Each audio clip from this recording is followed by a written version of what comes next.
Benevolence, where kindness matters and all are welcome to the table. I'm your host, Natalie DeJesus. I hope you all had a wonderful Thanksgiving week with your loved ones.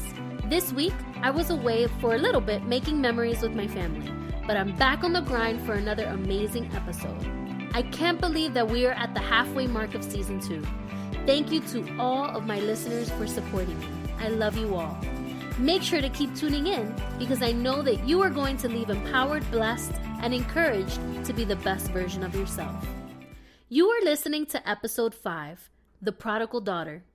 And on this episode of Benevolence, I have a very special guest who has joined me at the table to tell us her story about brokenness and her journey of restoration.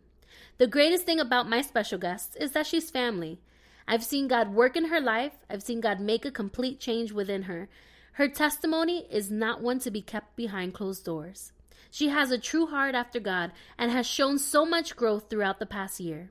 So without further ado, we have my cousin, Natalie DeJesus, joining me at the table today. Hey, girl. Hey, I'm so happy to be on your podcast.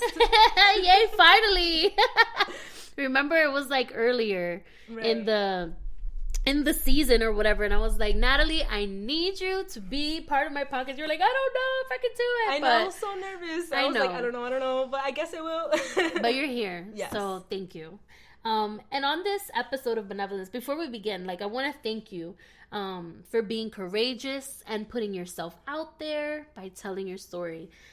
This is a big step, and I know for a fact that you will bless so many hearts and help those that are currently going through similar situations. So before you get right into it, because this is all about you today, right. Tell our listeners a little bit about yourself. So my name is Natalie DeJesus. I have to live up to my last name. I'm 22 years old. I just turned 22 on November 15th. I've been living in Florida since maybe the end of July. I kind of ran away to here. Not kidding. I'm originally from New York, born and raised. Moved a lot, though. Mm-hmm. And I currently applied for Valencia to pursue my dream of becoming a nurse, which I've always wanted to do as a kid. Okay. So I'm pretty excited. That's awesome. Yeah. So if you already heard, she currently...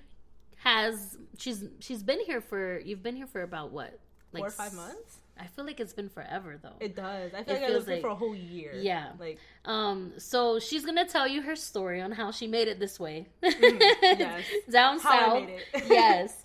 But before we begin, this past year I was able to hear bits and pieces about your story, and immediately I don't know all of it. So this is not only our listeners' first time, it's also my first time. Right. And I'm just so proud of you, first of all, for being here and being courageous and brave. Super excited.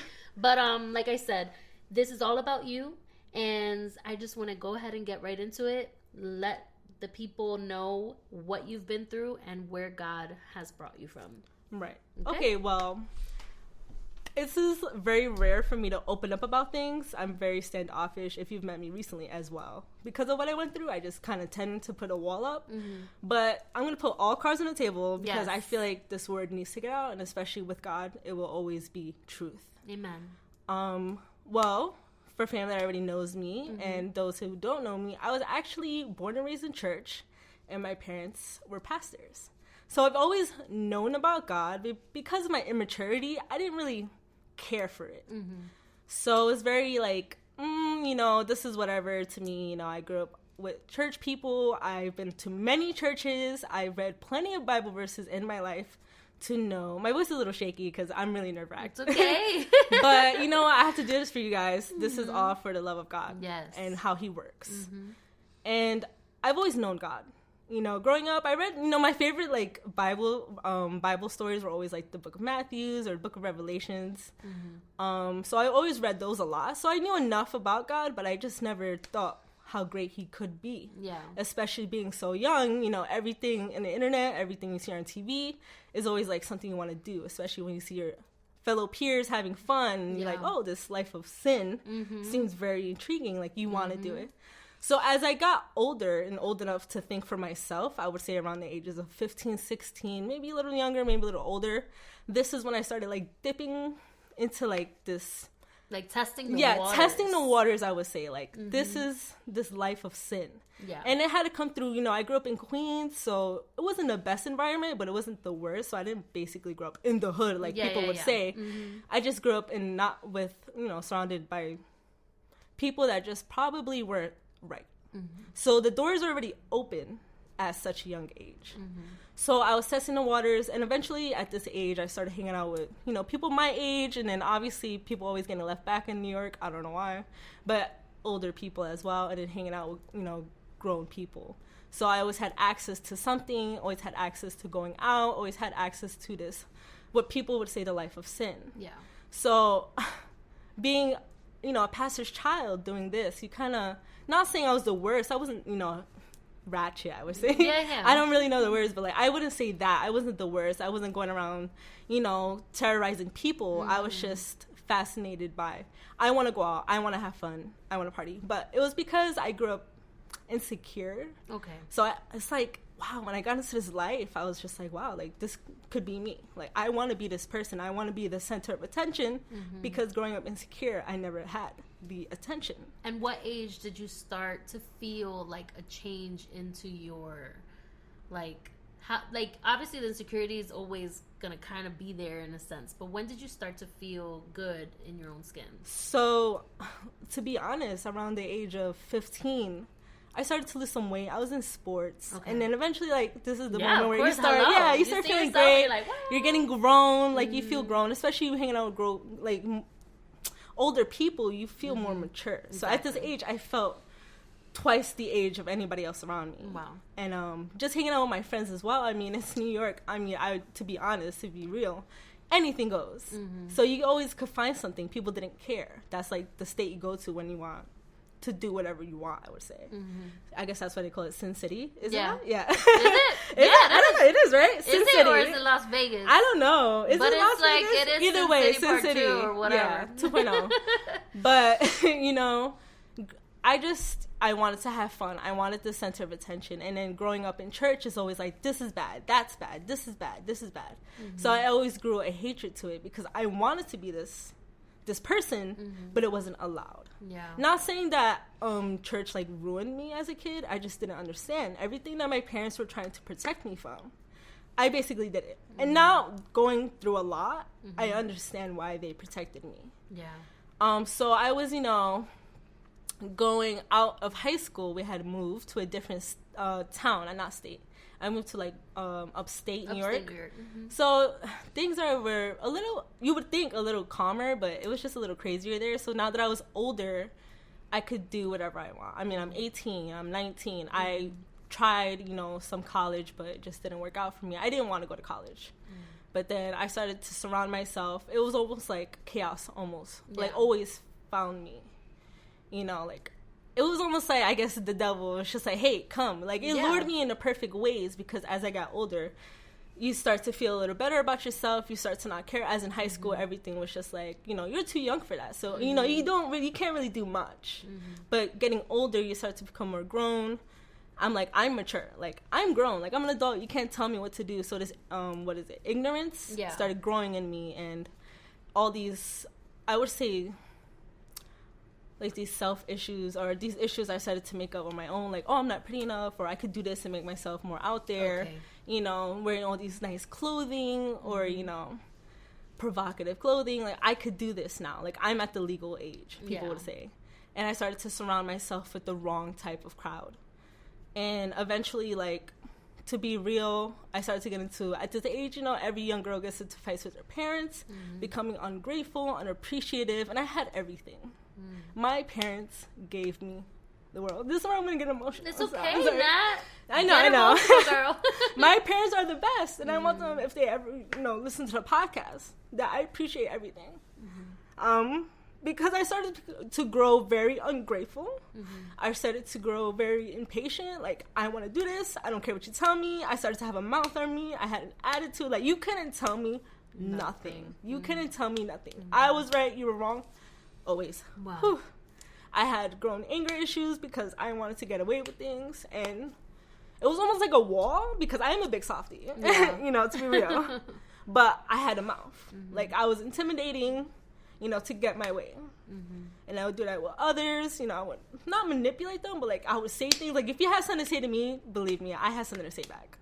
You know, because I always had a wall. I grew up insecure. And then people always, like, try to get their way, step on me, and I was just like, enough is enough. Oh my gosh, I was choked up. No, you're fine. I was like, I'm trying to hold back these tears. Swallow that frog. Let me take a deep breath, because I'm about to go in.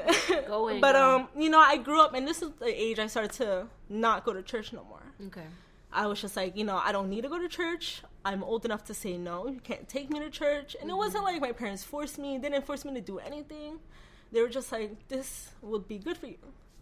This will be good for your soul. This will be good for your future. So I was just like, no, I'm not going to go to church. You know? So I technically, this is the part where it gets crazy, because this is when I kind of hit rock bottom, was from the ages of like 18 to 21. Okay.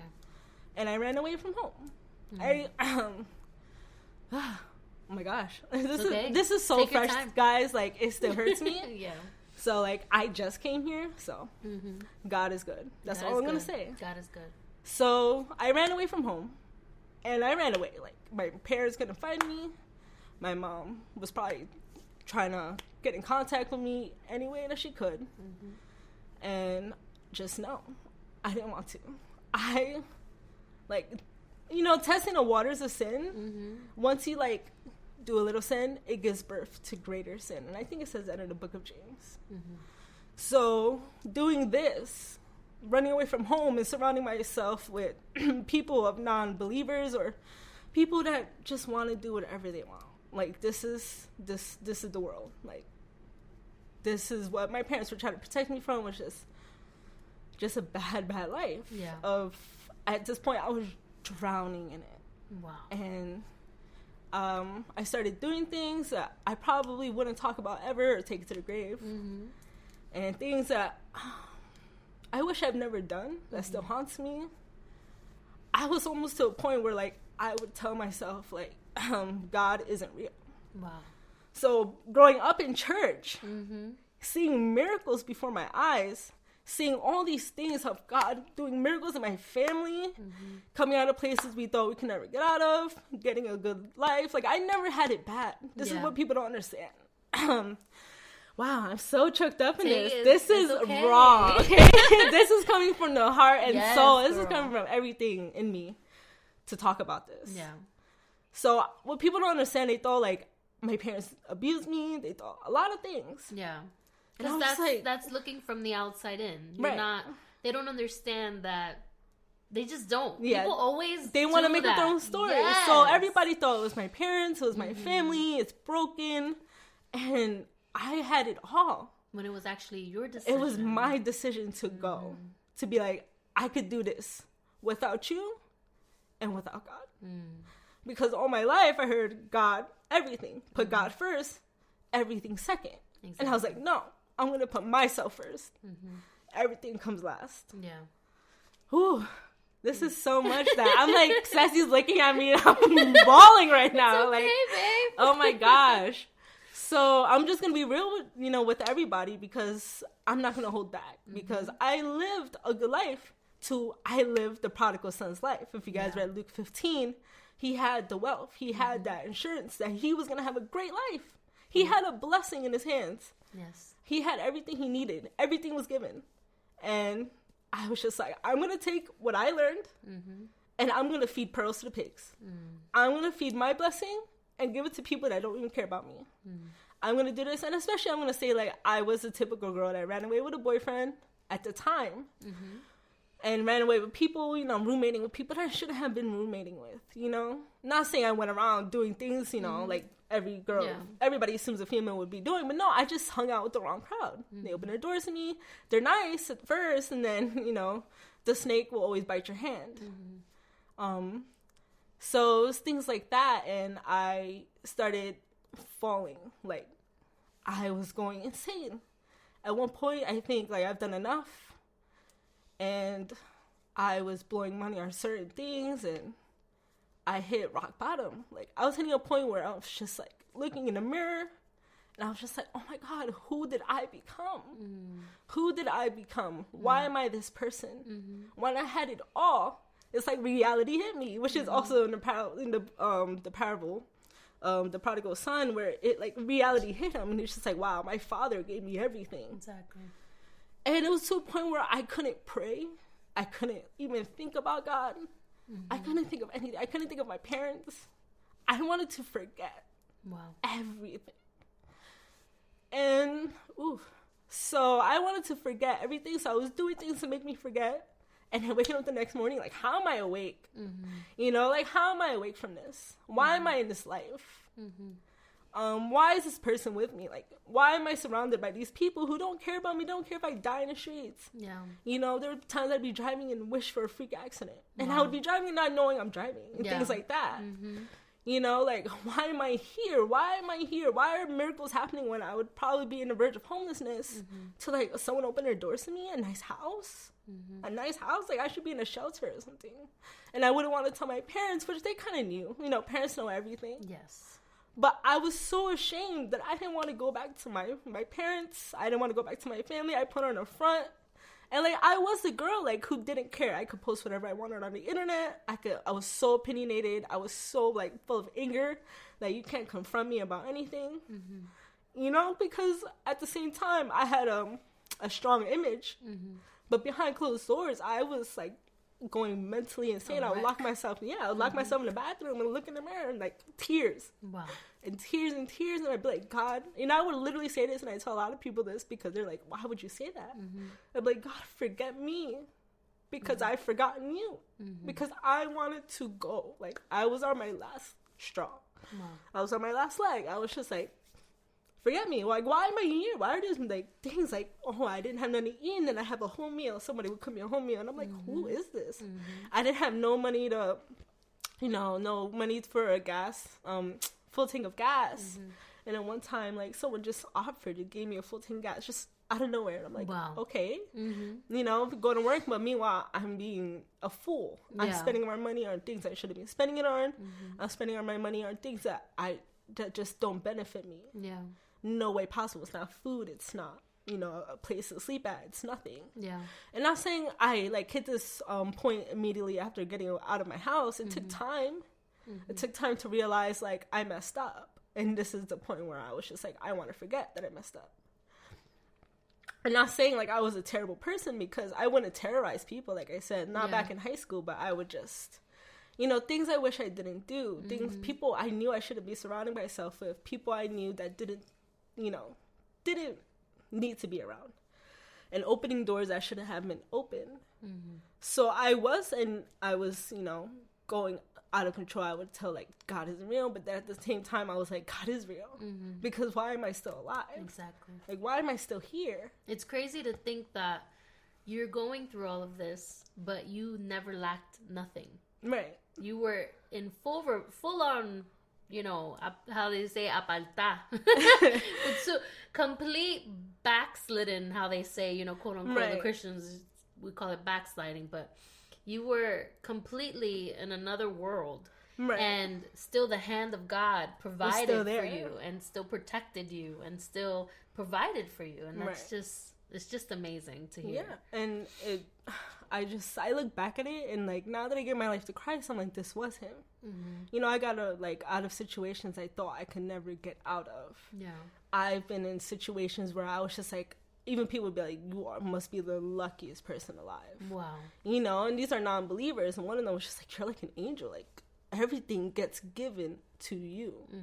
And it was just like someone who's an atheist, and it's just like everything. This is like, there's something about you, like, everything gets given to you. Wow. And in my head, and I remember I would get into phone calls with my mother, and most of the times, Mom, if you're listening, that I wouldn't want to answer phone calls because I was so ashamed. Yeah.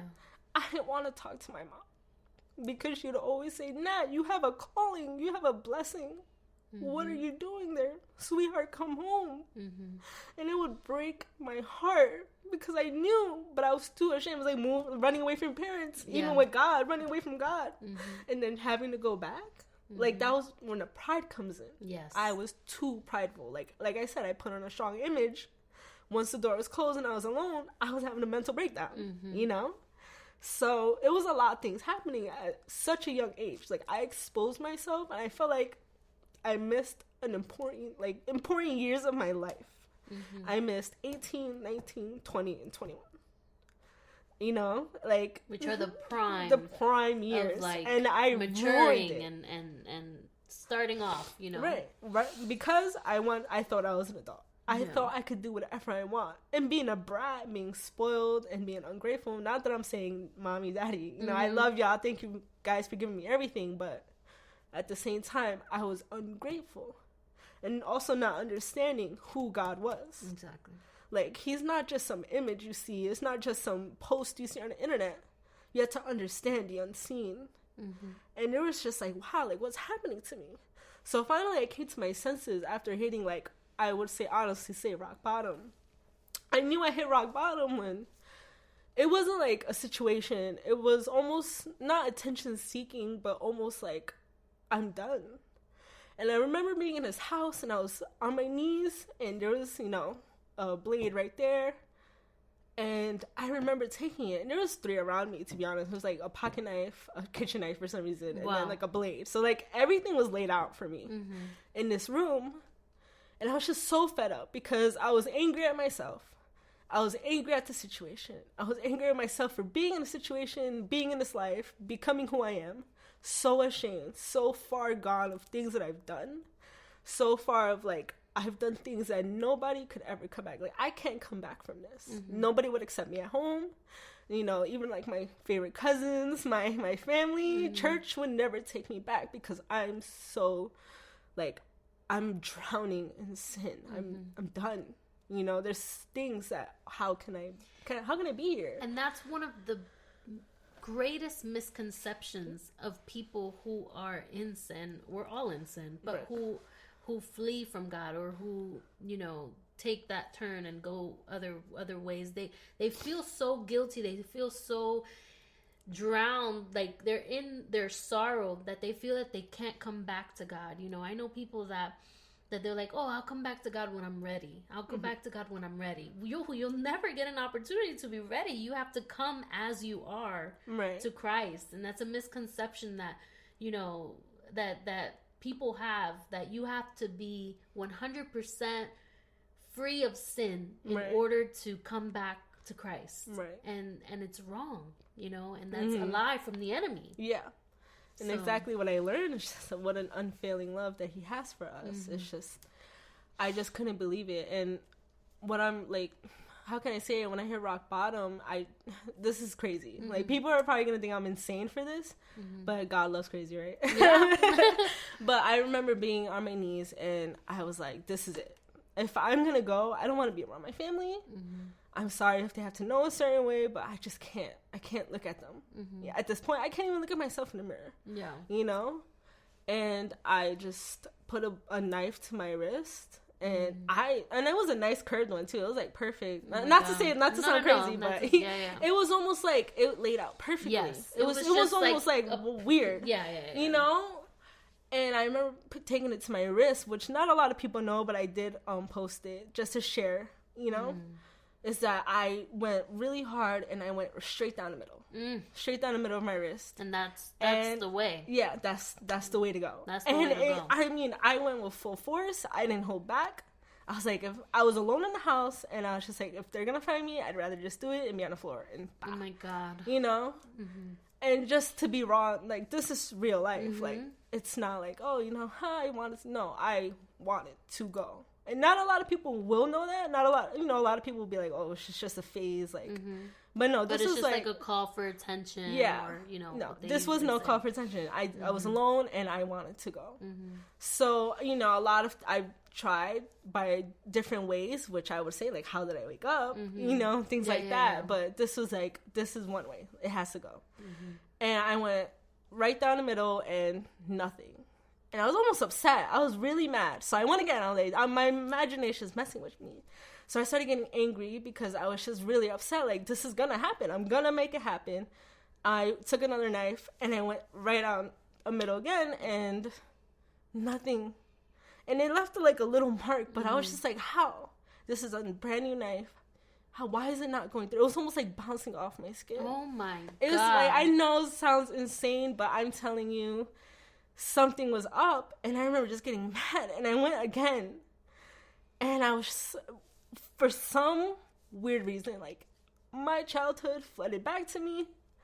Like, my parents, I was just like, and I remember saying out loud, which was, this is probably the more life-changing, but it still went like crazy from here. But here's when I realized, like, I have to go back, was I remember saying, no weapon formed against me. It really does. Wow, like, it's real.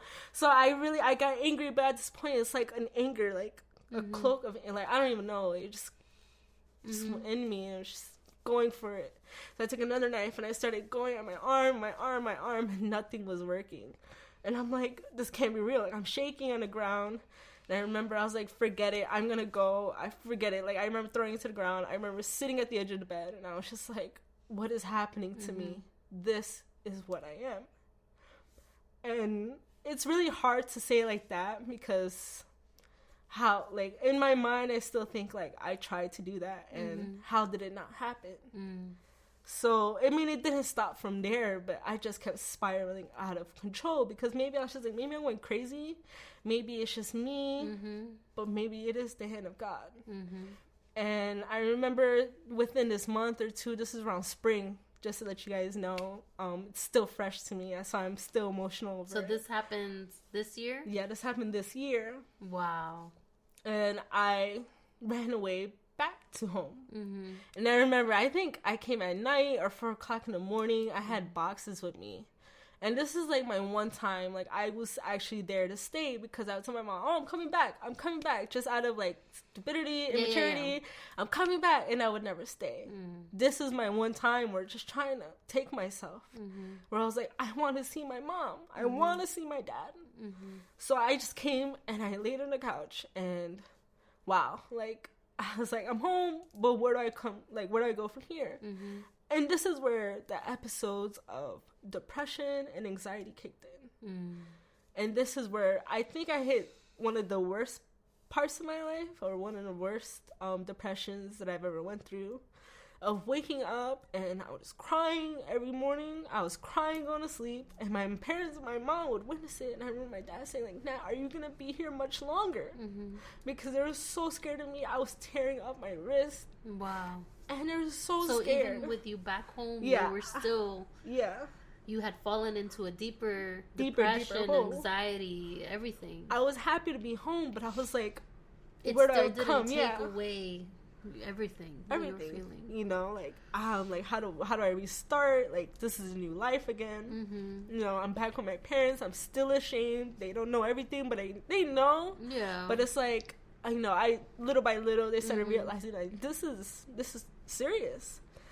And I remember, like, my mom was like, Dad, stay home, because I got a job. And I'm like, stay home, because I'm almost sure my mom would be like, you know, they didn't want me, like, jumping in front of a train or something. Like, I would wake up and I would just be in tears. And I remember trying to do things, like, I still wanted to forget. So I would look, you know, you look for it, you find it, or, you know, if you're in this, the devil always finds you, or, like, things always come to you, that you just, temptation is always there. And it just found me again, and I'm just like, oh my gosh, like, I don't want to do this anymore. I'm so sick of myself. And I remember, like, I wanted to, like, maybe I should go to the hospital. And I remember telling, like, my parents, oh, I just have heart problems. But the moment I walked into the hospital, which is so funny, this is where it gets really funny, I remember going to the hospital, and the lady's like, oh, let me check your heart. And I said, no. Like, I told that because my mom was there. She's like, what do you mean? She's like, okay, let me check your pulse at least. So I said, no. Like, I don't know how to say this. And she's like, what? I took off my sweater, and I'm like, that. I showed her my wrist, and I was just like, get me help, because I'm losing it. Oh, and she, God. And the look on the doctor's face was just like, I was not expecting this. You know, she's like, why would you do this? Like, she's like looking at me, and then immediately wanted to, like, what is it called? Like, not incarcerate, just admit me to the hospital. Yeah. And immediately it was just like, we have to keep you here. We have to admit you. So they put me in a white room. Yeah. And I was just like, I don't want to be here. Like, this is driving me more crazy being in a white room with anxiety rising. And they're looking at me like, you're going through the system, I would say. You know, they're looking at you like, this girl's self-harming, self-mutilation. Yes. Are you suicidal? And I'm like, looking at them, and almost like dark humor hit me. And I was just like, no, absolutely not. I'm not. You know, nothing's happening to me. My arms are like out in the open. I just started getting fed up because I was just like, there is no way of getting out of this, is there? Yeah. Excuse me. And I remember, which is so funny, fast forwarding, it just had to be was the psychiatrist happened to be a rabbi. Oh, wow. And it was almost funny. He's just like, what do your parents do? And I was just like, you know, I was just like, oh, don't worry about them. Like, we're not going to talk about them. Because, like I said, I didn't come from a bad life. So the one thing they always ask is, how's your family? Exactly. What's the history? Yep. And I didn't want to be like, well, my family's perfectly fine because they're just going to send you back home. I needed something. I didn't know what I was looking for, but I was like looking for something to calm me down or just looking for something like I want to talk to somebody. Even a therapist just didn't help me. She was a sweet lady. It just didn't work for me. Yeah. I always tell people that. And I remember the psychiatrist being a rabbi, and he was just like, you know, he asked me, like, what does your family do? I was like, all they do is ask me to pray, and everything, you know, everything all of a sudden gets better. And he was just like, are you sure you have? He's like, maybe you should try to go back to church. Have you thought about it? And a rabbi, you know, I was like, what are the coincidences? And I just was just like, no. I was still ignorant. And I'm just going to get to the part where I actually went to church. Just fast forward because it's very long. Yeah. So you were taken out? I was taken out because I told them, like, due to my anger issues, they started seeing it. Okay. And I was just like, you guys can't keep me here. It's going to take 5 people to hold me down, and this isn't going to happen. Okay. So I was very... discharged you. Yeah, they discharged me because they weren't trying to hold me against my will, they said. Yeah. And, I remember just drinking, and I was so sick of just being this person. My best friend had given her life to Christ about a year ago. Wow. Well, and I was just like, I would say lit. And I remember texting her, and I was just like, hey, I want to go to church. And she said, oh my gosh, great. You know, it's awesome. We're having a convention. You should come. Goodness. And I'm like, it was like almost perfect timing. And I'm like, oh, a convention where? She's like, in Ohio. And I'm like, in Ohio? She's like, it's going to be like $90-something. And I was like, I don't have that money. Like, I'm jobless at this point because of my situation. And my dad, you know, my sister had heard about it. I was at my sister's apartment, and she had heard about it. She's like, you should go now. Like, go. You know, go. If anybody knows my sister, she's funny. Yes. She's like, maybe you do. She's like, you do need Jesus. Like, go. And I was just like, sure, you know. And I remember telling my parents about it, and my parents were like, you need money? Go to the convention. Go ahead. Like, they were so happy to hear that I wanted to try it. And I remember telling myself, and first time I think I ever prayed to God. Wow. Like, because I had a lot of trouble with it. I would never want to talk to God. Actually praying, like, I'm going to try this one time. If it does not work out for me, I'm gonna go. Like, I'm gonna go out with a bang. Like, I'm done. This is it. I was like, one time I'm gonna try, God, to find you. And if it doesn't work out, guess what? You know, it is what it is. And I went to this convention, and I'm gonna be honest, the first 3 days were like hell to me. Not saying that the people are so generous. Yeah. The people are so kind. And I remember being around the church people, and I haven't been to church in a long time. Yeah, I think I was 21, guys, by the way. So it's been a few years. They were so hospitable. Like, is that the word, hospitable? Yeah, hospitable. And they're so kind, so loving. And I'm just, you know, the person who I was, and probably still am, but the person who I was just like, I can never be this loving. How do I become a Christian? Like, I can't do this. Like, they got so many rules. Like, remember, I was that free soul. Like, I was that free-spirited person. I'm pretty sure people saw me on the internet. It was just like, this girl's crazy. Like, she does whatever she wants, no filter. And I'm just like, I can't be this loving because I've always been standoffish. I've always had the walls up. I've always been this intimidating, angry person that nobody would ever want to step up to. Yeah. Or, you know, being this person that just didn't care. I don't care what you have to say. Like, I would ignore you, and you would know I'm ignoring you. Yeah. So I'm just like, how do I become a Christian? And I remember being there, and I wore my provocative clothing. I was just like you said, I'm coming as I am. Yeah. And I'm going to find him. He's going to have to accept me for who I am. Wow. I'm coming as me. Like, people are just like, maybe you should put a cardigan over that shirt, see through. And I'm like, no. Don't touch me. Like, they kind of knew, like, where did this girl come from? Yeah. You know, like, okay, not saying that people were judging me. I mean, humans will be humans. But I remember just being like, I'm coming as I am. You can't tell me what to do still. And I'm going to see if God finds me. And I remember telling people, like, they're like, why are you here? Like, why are you here? And then I opened up to a couple people saying, like, I tried to take my life. So now I'm looking for an answer. And they're like, looking for an answer. And I'm like, I'm looking for something. I don't know what I'm looking for. Yeah. And they were just like, seeking you shall find, you know? And I remember that verse hitting me. And like I said before, my favorite books were like Matthews and Revelations. And the seeking you shall find. Yeah. So I would be like, I'm coming as I am. And I remember the convention's name was Break Every Chain. Oh, wow. And I was like, what are the coincidences, you know? But everything comes together, like it says in the book of Romans. And it was Break Every Chain. And I remember a few preachings that hit me, but it didn't hit me like a rock. Like, it didn't hit me like, my life has changed, you know? But there were some preachings that was just so relatable. And one of them that really stuck with me was just the Samaritan woman, who I think the Gentiles didn't like. Very sinful woman, they said she was. And she came to Jesus' feet and wiped his feet with her tears and oils and fragrances. Yeah, with the alabaster and box. I remember this hit me hard because I think this woman was like, a prostitute? Like a sinful person. Yes. And she came and everybody gave her dirty looks. And just imagine, and I'm not saying like this happens in every church or it happens all the time, but being somebody that's like, hey, my shirt's see-through, I have crop top on, I'm wearing a short skirt. Yeah. And just everybody looking at me like, oh, you know, like, what's up with this girl? You know, where did she come from? And my best friend saying, like, Nat, like, you have to change. Or, Nat, you know, are you okay? Like, are you... Like, she almost felt bad. Like, she felt like it was her fault. Yeah. I couldn't find God. And I remember just that one preaching hit me hard. And this was a night where I went back to the hotel, and I locked myself in the bathroom, and I looked in the mirror, and I started crying. Wow. And I was crying because it hit me, but it didn't change my life. So I'm like, what in the world? Yeah. You know, like, what is happening? Why is this happening to me? I'm surrounded by church people. I'm looking for God. No signs. Nothing's happening. Why am I here? And I almost hit up my dad and was just like, take me back home. Take me back home. I don't want to be here no more. Yeah. I can't be with these people. There's too many rules, you know? Too many things happening. It's too much. It's too overwhelming for, you know? Okay. I'm so emotional here. Like, it's too overwhelming to be, like, I feel like I'm too sinful for them. I feel like I'm too this for them. I feel like I'm not enough. Yeah. You know? And I remember telling my best friend through all this, like, I love worshiping.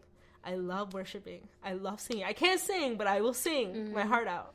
And even, like, not even believing God during this convention or not even believing that I would find help. I was worshiping like crazy. And they're like, wow, you're crazy with singing. And I'm like, I love worship. Like, I love it. Like, I've always been a party animal. Like, music makes me move. So, like, worshiping, I remember being young, I always wanted to sing. Although being shy, I never did, and I don't have a great voice, you know, but I always wanted to sing. And I remember, like, the last day of the convention, I believe, it was Friday, July 6th. I think I remember this clearly. It was a worship service. I had no clue it was going to be a worship service. But my friend was just like, you're going to love this, you know? And I remember at this point, I was, like, telling myself, like, this isn't working out. And when I go back home, I'm going to go out with a bang. Like, I'm going to have fun. And then that's it. That's going to be the end of me. I remember thinking this while sitting down, like, cross-armed at the service. And I'm like, this is it. Like, this isn't working. Like, this is absolutely nothing happening. You know, because I think people believe miracles fall from the sky. And that's what I was hoping for. And it was a worship service, just all worship for hours. Wow. And I was just like, wow, like, no one day that I'm probably going to like, I can't worship. I had to sit there. Wow. I had to sit there, and I didn't want to do anything. I just wanted to go home. And I remember, like, they did an altar call. Like, everybody needs to stand up and go to the altar right now and worship. Like, nobody's going to be sitting down. And I remember everybody getting up. And I was just, like, you know, being myself, petty, cross-armed. And I'm like, no, I'm not getting up. Like, I don't belong here. And I remember my friend grabbing me. And she's like, come. And I was like, no, like, I can't. I was being honest, I don't feel nothing. Yeah. And she's like, no, come.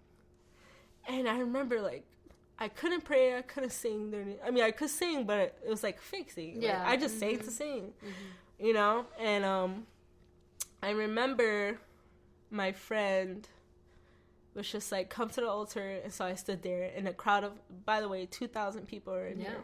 So it was 2,000 people. And I remember, like, during the worship, I was just like, I feel so alone. I feel so alone. I feel surrounded by 2,000 people, God. And this is the first time I think I prayed. Like, I prayed with tears in my eyes. Like, it came from the heart. I was like, I feel so done. Like, I feel alone. I was surrounded by 2,000 people. I can't sing. I can't worship. And I was like, I want to worship. And I want to feel something for once. What is it? I was like, I grew up knowing you, but what is it? And I remember during this time, which I found out the song's name was Good, Good Father. And it just had, oh my gosh, like, it had the things I needed to hear. Yeah. And it was, like, very little. But I remember, like, having anxiety, if anybody understands, you have that tightness in your chest. Yes. You can't breathe right. You can't, like, your body always feels like it's aching. And I couldn't take a deep breath, you know, for a long time, you know. And, I remember it was like everything was like stopped. When I did this prayer, like it felt like everything stopped, like a movie went in like slow motion. Wow. And all I heard was the guy's voice. Like, I didn't hear nothing. I don't know if I had like something happening to me. I don't know if it's just my imagination hearing what I needed to hear. But everything stopped. And I remember closing my eyes and I had tears rolling down my face. And like all it said was like, I'm a good, good father. Like, you are enough. I forgot the lyrics, but you're important in all your ways. Yeah, it was like things like that. You're perfect in all of your ways. You're perfect in all of your ways. You're a good, good father. It's who you are. It's who you are. Yeah. I forgot the verse. There was like one verse that really hit me, and it was just like, you are enough. I think that was all I needed to hear. It was something like that. It was like, you are enough. Like, I'm a good, good father. It's who I am. Like, it's all I needed to hear was just certain words. And it was just perfect timing, because after saying this, I was just like, I don't feel worthy. Like, I was just beating myself up. I was just like, I'm done. I'm unworthy as a daughter. I'm unworthy as a Christian. I'm unworthy in every way possible. And that's all I needed to hear was like, you are enough. Like, I'm a good, good father. It says, I've heard 1,000 stories of what they think you're like. I've heard the tender whispers of love in the dead of night. You tell me that you're pleased and that I'm never alone. And then the one goes, I've seen many searching for answers far and wide, but I know we're all searching for answers only you provide, because you know just what we need before we say a word. And then it's love undeniable. I can hardly speak. Peace so unexplainable. I can hardly think. As you call me deeper still into love. So, and then the rest is... I think it was like the first half of the song, but it was everything I needed. It answered everything I needed. Yeah. And I remember during this moment, like, I took a deep breath. It was like life got brought into me. Oh my God, that's I was like... I felt tinglingness. Like, I don't know if it was just me, but I was just like, wow, I feel like a burden got lifted off my chest. Like, for once, I felt like light. Like, I felt like I was floating. I felt great. And I was like, wow. Like, this is God. I was like, I think I feel something. Like, I knew it. I felt something. And I remember saying, like, I'm going to sing. So best believe I sang out my heart during that worship service. All right, best believe I did. But I just felt amazing after that. And then I was just like, I'm going to at least read a verse every day. I'm going to read something every day. Like, I need a thank you to God. And my thank you, my offering is going to be me. Wow. Like, I don't want to ever go back. I don't want to take 10 steps back, which is always a struggle because nobody's perfect. Exactly. I mean, I still struggle. Like, even then, like, I came here. If you remember, like, I came here and I was on fire. Oh my gosh. Like, I was like, fuego, fuego, fuego. Like, on everybody. Like, if I had a bottle of oil, I was probably throwing it at everybody. Yes, girl. Lord. You were like, that you made me feel like, dang, I need to reconcile with God, because you were just like on fire for God that even me, I was like, dang, babe, I think we need to like go deep. Cause I wanted to feel what you were feeling. You know what I mean? Like, it was so attractive. Like, and you were just jumping, and oh my God, it was just, and you still are, you know, you're still doing your thing. You know what I mean? But I just remember when you first got here, I was just like, wow. I was so excited to tell everybody. And even then I struggled with it. And there was like another verse I just want to share is that I remember going back. My parents really liked this church back in upstate. And I didn't want to go back. I was like, I'm not going back to that cursed land. That land ruined my life, because then I was in Brooklyn by then. Yeah. And I was like, I'm not going back there like that. I know people. I know too many people who know me and the things I've done. I'm not going back. And my dad was just like, just know that since you have God, wherever you step, you know, shall be yours. And I think he said that to Jacob, like in the Bible. Yeah. You know, every step that you take, or every anything you take shall be yours, because now you carry God. And I remember still struggling. Like, even then, I was still struggling with letting certain people go. And I remember like this.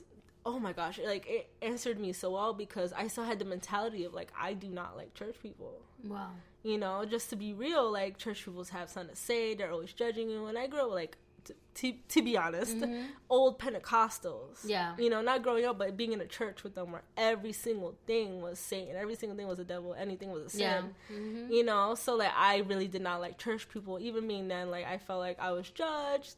And it was just ignorance, and I had this thing where I was just like, I don't like church people. I think I could do this on my own. Like, I could be a Christian on my own, you know? Yeah. And I was still a little ignorant, and I remember this guy was preaching, was just like, in order to, you have to carry the new wine, you know, because your old wine is bitter. And this preacher looked me right in the eye, was just like, you're still drinking the old wine, saying you don't like church people. You're still drinking the old wine, saying you can't get better. You're still drinking the old wine because you're not letting go of a certain someone. You're still drinking the old wine because you're not forgiving somebody. Ooh. And it was like everything. Like, I wasn't being like, I was like, I'm new, but I can't forgive this person. I'm new, but I can't let go of this person. You know, I don't want to go back to church. I can't find a church that likes me, because even then I felt, and if anybody else is listening to this, to protect the innocence, I just felt like nobody liked me at this certain church that I was going to, and I guess I ignited a fire, you know, because and it's tough, because you like, I understand where you're coming from, because then you're always gonna be like, la hija que se fue, me, like. The daughter that left, and now look at her returning back, and it's judgment. Yeah, always. Right. Which I've always struggled with. Like, I was always scared of, like, oh, like, Natalie's here, because I made a reputation of myself. I made this reputation. Like, I can't blame nobody else. And whatchamacallit? Oh yeah, he said, like, you know, in order to have the new wine, it must be poured into new wine skins, like, you know, and things like that. And that was Luke 5:38, I believe. And I came with that one verse down to Florida, and I told every single person, new wine. The new wine is here. The new wine is here, because I was so excited to say, like, I'm new. Please accept the new me, although I still struggle with certain things. Yeah. You know, which is very difficult then. But. And now you're here. And now I'm here. In Florida. Yes, and I'm super excited. You know, and I still struggle with certain things. Like, the past still haunts me. Yeah. You know, if you want to be real. Like, I wish I could, you know, temptation, I wouldn't say I would fall into it, but, like, it's just always there, like, on my mind. And it's hard, because if I were to say everything I want to say in this podcast, like, everybody would be like, whoa. Like, it would be so uncensored, so raw. And there's just certain things I struggle with where I just wish I could forget, which is, you know, a lot of people believe, I would believe that once you're saved, which I do believe you are, because Jesus on the cross said, it is finished. And it's still certain things, I'm still human at the end of the day. So I still struggle, like, you know, maybe on a day, like, I'm not feeling it. It's probably because I thought of something I've done, and I'm like, oh my gosh, like, why am I thinking of this? I wish I could forget. You know, and I still look like I want to forget things, or I'm still struggling with, like, I got to run away from the past and step into this new light that I stepped into, and moving forward, and then disappointments where I'm just like, it wasn't meant to be, and then I got to believe in God's perfect timing and all that. But I still struggle with, like, which I'm still working on myself, to be honest, is, like, the healing of the heart and taking out the arrows, where it's, like, let go and let God, which I still struggle with. It's just, like, you know, having a good night's sleep, and things like that. But at the end of the day, I gotta believe that God overcame the world. Amen. And things like that. And Natalie, you just got out of this situation. You just, this year, you know, this is where the year that you hit rock bottom. This is the year where, you know, it's so raw right now, and it's gonna be a process. It's going to, you know. And I could tell you from my point of view, like when I went through my process, it was like a 4-year process. Right. It took a long time in order for me to completely be restored. Right. You know, and it just took a lot of faith and trust that no matter what, God is still sitting on his throne. No matter what happens, he is still in control. Right. You know, and I'm so proud of you. Thank you. I am so proud of you, Nat. Like, I'll be honest, all those moments that you had mentioned in your story, I remember, because, you know, Anna would mention stuff to us and would be like, pray for Natalie, and we're like, oh my God, Natalie, what the heck, Natalie? You know, we'd be over here in Florida and we're like praying, and you know, but we have definitely seen like the hand of God move in your life. And you know, just by you telling your story right now, I'm crying. Just by you telling your story right now, you have no idea where freedom comes. You know, you're gonna be so free, you know, from this. You know, and the listeners, the people that are listening, you're impacting their lives from your story. Right. And you have such a great calling. Like, I see this, I'm like staring at you, and I'm like, I see you beyond. You know, I see you beyond, like, you have a calling over your life, you know. And this is just the beginning. You're still young. You still got a long ways to go. Right. And I what I want you to do right now is I want you to tell our listeners that what advice would you give them if they're currently in a situation where they feel stuck, where they feel that they can't get out of, or, you know, what advice can you give to them so that they could possibly make better decisions and prevent themselves from going deeper into that hole? You know, sometimes, I remember with me, I went to the hole and I went there and I jumped right in, you know, knowing the consequences of it. And it was very hard to get out of. Right. But, you know, if we could at least tell our testimony to others so that they can be restored, so that they can avoid situations that, you know what I mean, that they shouldn't have to go through because we're telling them don't, you know.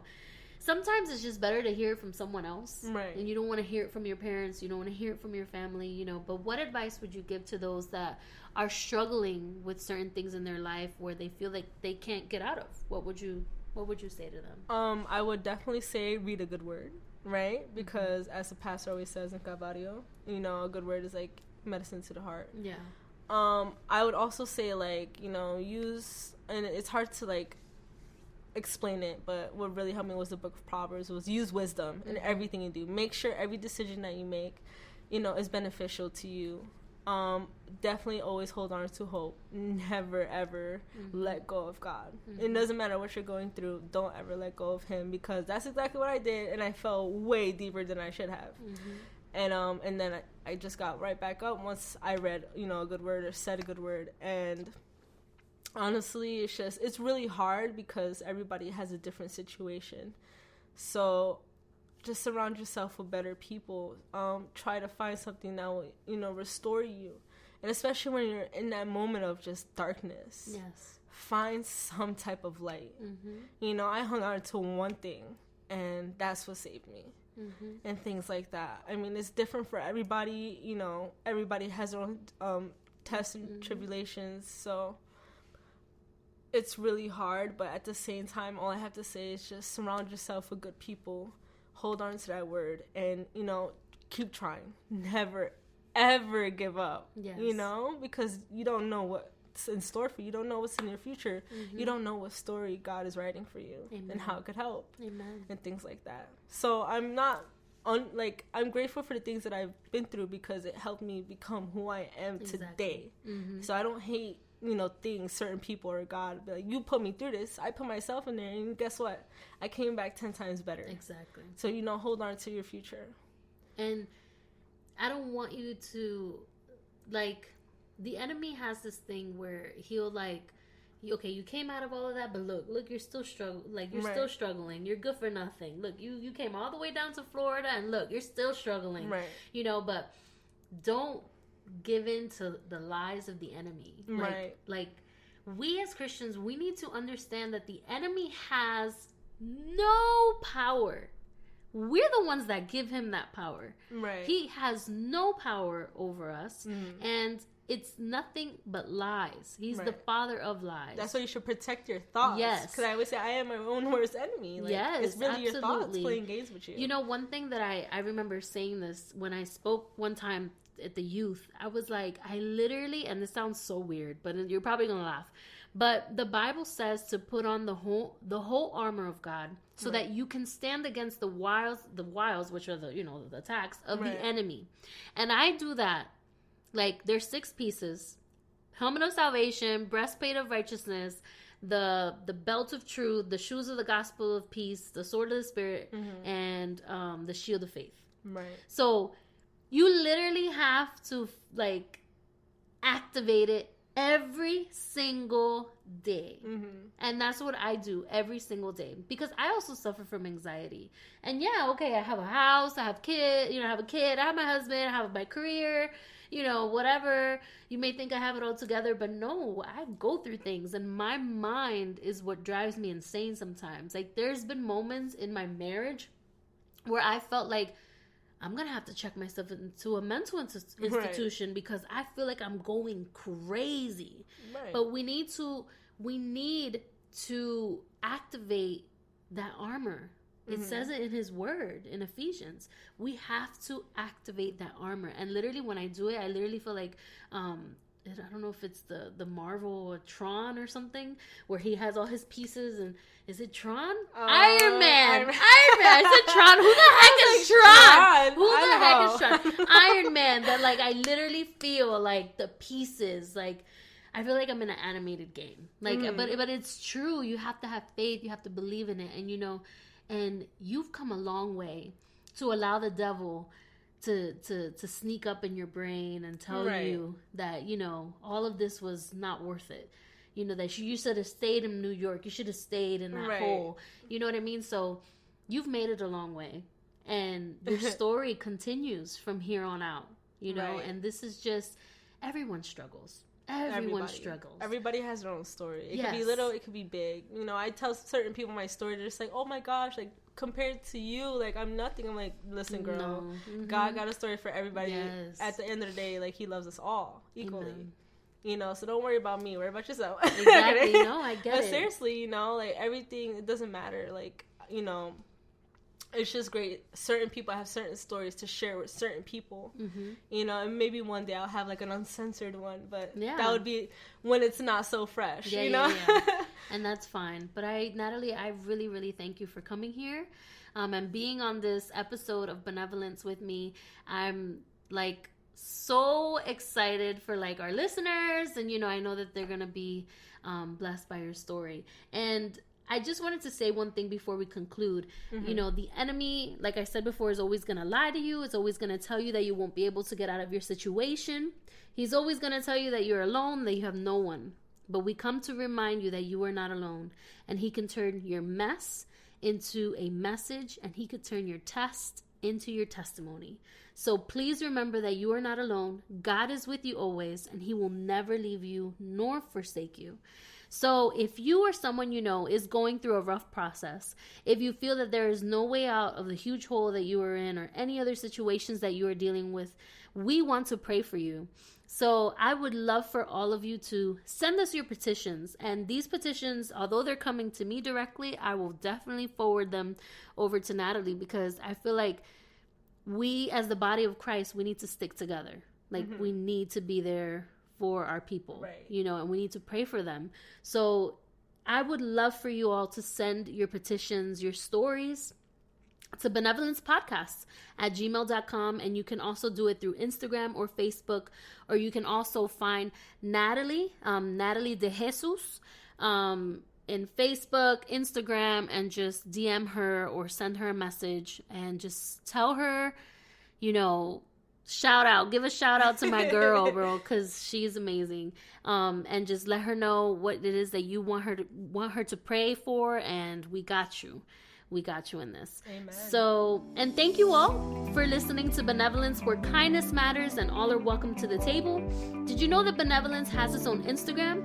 All you have to do is search Benevolence Podcast, and you can also follow me at I am Ceci Diaz to know a little bit about me and Benevolence. If there's a topic that you would like for me to discuss in the future, please do not hesitate to email me at benevolencepodcast@gmail.com with your requests, petitions, questions, comments, or testimonials. I want to hear from you. And stay tuned for next Monday's episode of Benevolence. You don't want to miss it. Bye! Bye, guys!